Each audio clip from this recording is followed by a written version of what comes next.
Malheureusement, j'ai trouvé que Bardella était assez incisif. C'est la première fois que je raconte cette histoire. Bonjour monsieur Nicolas Dupont-Aignan, dans quel esprit êtes-vous? Ah, ça s'est pas entendu ni vu. J'ai pas besoin de dire les yeux dans les yeux.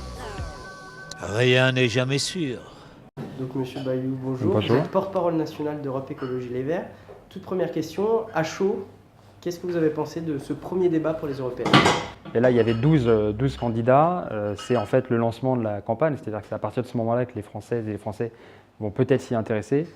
Le format était rude, quoi. C'est-à-dire que même pour les personnes qui s'intéressent vraiment à la politique, les 12 candidats à la suite, c'est un peu indigeste.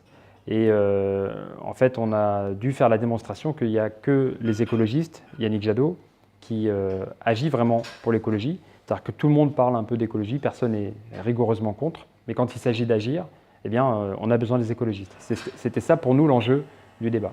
Hormis Yannick Jadot, qui s'était marqué selon vous dans ce débat? Malheureusement, j'ai trouvé que Bardella, le représentant du Front National, était assez incisif.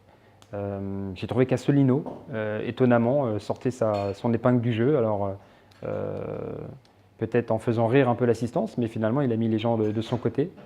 Et j'ai été très surpris de la prestation de Glucksmann pour le Parti socialiste.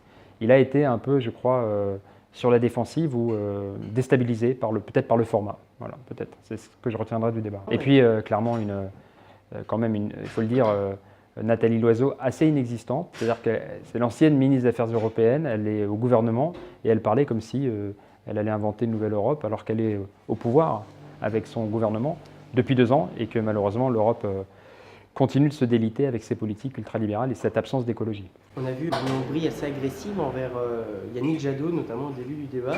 Moi, je vous dis, monsieur Jadot, c'est pas l'Europe à tout prix, c'est l'Europe, oui, mais sur des bases de souveraineté populaire. J'ai bien compris que pour vous, c'était l'Europe, on la change ou on la quitte. Pour nous, c'est l'Europe, on y est Nous, et on monsieur, la change. C'est deux choses nous totalement différentes. n'acceptons Je pas, reconnais nous que nous c'est donnons deux les choses moyens de la totalement transition différentes. écologique. Deux choses totalement- Comment faites-vous la transition écologique quand vous avez juste 3% de déficit? Comment faites-vous les On 3 fait un la investissement transition avec l'argent de la écologique BCE. avec le libre-échange et 12 traités de libre-échange qui vont être signés et organiser le grand déménagement? Comment faites-vous la transition écologique? Selon vous, pourquoi elle a eu cette attitude alors que vos idées écologiques sont assez proches? Oui, on a pu noter effectivement que la France insoumise, de temps en temps, se trompe d'adversaire et elle aime bien taper sur les écolos, alors qu'on partage beaucoup déjà dans les luttes sociales, et puis parce que la France insoumise, de temps en temps, tient un discours très écolo. Là, l'enjeu, clairement, c'est de lutter contre le fascisme qui peut être aux portes de l'Europe ou du gouvernement dans différents pays, l'extrême droite en Autriche, en Hongrie, en Pologne, en Italie, majoritaire ou première dans pas mal de pays. Il ne faut pas se tromper de débat et du coup, je pense que Yannick Jadot a été plutôt bon de ne pas réagir ou de ne pas surjouer l'indignation et de se concentrer sur la lutte contre le libéralisme de Nathalie Loiseau et du populisme de Bardella. Est-ce que c'est pas aussi parce que Manon Aubry et Yannick Jadot sont un peu au coude à coude dans les sondages actuellement? Mais ça, c'est peut-être ce que se dit la France insoumise. Mais il y a ce côté, oui, de se tromper d'adversaire. En réalité, vraiment, au niveau européen, les ennemis, pour nous, c'est bien sûr le Front National. Plusieurs personnes ont été surpris quand Yannick Jadot a, pendant un vote, annoncé son abstention sur la proposition d'interdire le glyphosate en 2023. Donc la question que l'on vous pose, cette question, êtes-vous pour ou contre l'interdiction définitive du glyphosate en Europe en 2023? Si on est pour l'interdiction immédiate, on vote pour ou contre? Eh ben vous vous abstenez, vous nous expliquerez pourquoi. Voilà. Selon vous, pourquoi il a fait ce choix alors que tous ses opposants, entre guillemets, étaient pour cette interdiction? Oui, alors ça, c'est le format du débat. En fait, il a expliqué qu'il voulait s'abstenir parce que lui, il voulait interdiction tout de suite. Et c'est vrai que les écologistes, c'est à nous qu'on doit finalement le progrès sur le glyphosate. C'est un écologiste, un sénateur qui s'appelle Joël Labbé, qui a fait voter l'interdiction du glyphosate pour les particuliers, puis pour les collectivités territoriales. C'est nous, les écologistes, qui portons un recours avec des associations écolos pour interdire le glyphosate. C'est nous qui alertons sur les dangers du glyphosate. Ce sont les eurodéputés qui, notamment Michel Rivasi, bataillent pour obtenir la transparence sur les études de l'Agence européenne sur la santé, sur justement le glyphosate. Et donc pour nous, il faut en sortir tout de suite, évidemment, puisque c'est une question de santé, puisqu'on sait que ça favorise malheureusement le développement des cancers, eh bien il faut en finir tout de suite. Accompagner les agriculteurs, peut-être réorienter une partie du crédit impôt compétitivité emploi vers le soutien aux agriculteurs pour utiliser les alternatives au glyphosate, peut-être aussi même embaucher pour se passer du glyphosate.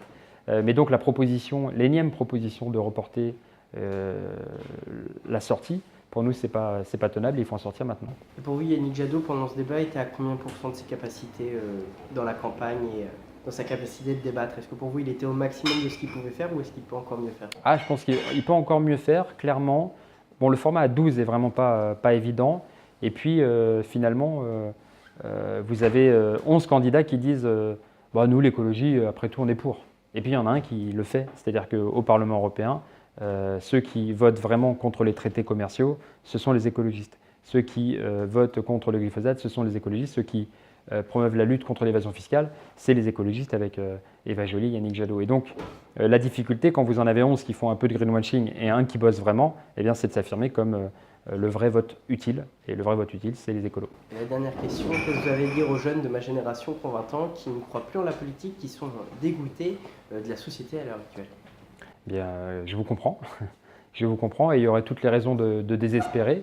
On sait qu'on a des pouvoirs publics, des élus qui sont à la ramasse, littéralement. C'est-à-dire qu'aujourd'hui, on n'a plus besoin de sensibiliser. Les opinions publiques et en particulier la jeunesse est consciente du dérèglement climatique. Ce n'est plus un sujet. Et maintenant, c'est le devoir d'agir. Et donc, là où il y avait une pression, une culpabilisation sur les petits gestes, vous savez, il ne fallait pas trop faire ceci, cela, nous, on dit, ce sont les réglementations qu'il faut revoir. Bien sûr qu'il ne faut pas laisser le robinet couler sans raison, mais simplement, c'est surtout à Total qu'il faut interdire d'aller forer au large de la Guyane. Et donc, pour ça, ce sont des règles politiques à mettre en place. Pour améliorer la qualité de l'air, ce sont des réglementations à mettre en place. Et pour ça, l'Union européenne, quoi qu'on en pense, c'est crucial, c'est 80% de notre réglementation. Et donc, il faut envoyer des députés combatifs là-bas, parce que c'est là que se joue, au niveau européen, au niveau national, au niveau local. Ce sont ces réglementations qu'il faut mettre en œuvre. La meilleure preuve, si vous voulez, ce sont les 2 millions de signatures en soutien au recours que nous portons avec l'affaire du siècle, qui a été initiée par notamment Marie Toussaint, qui est candidate sur la liste européenne. C'est bien une pétition en soutien à un recours qui pointe l'inaction du gouvernement de la France pour défaut de protection du climat et de la population. Et donc, il faut faire le contraire, plutôt que maintenant à dire les petits gestes ou influencer les décideurs, eh bien, il faut les remplacer. Ça passe par les élections le 26 mai. Merci beaucoup, Julien Bayou. Merci.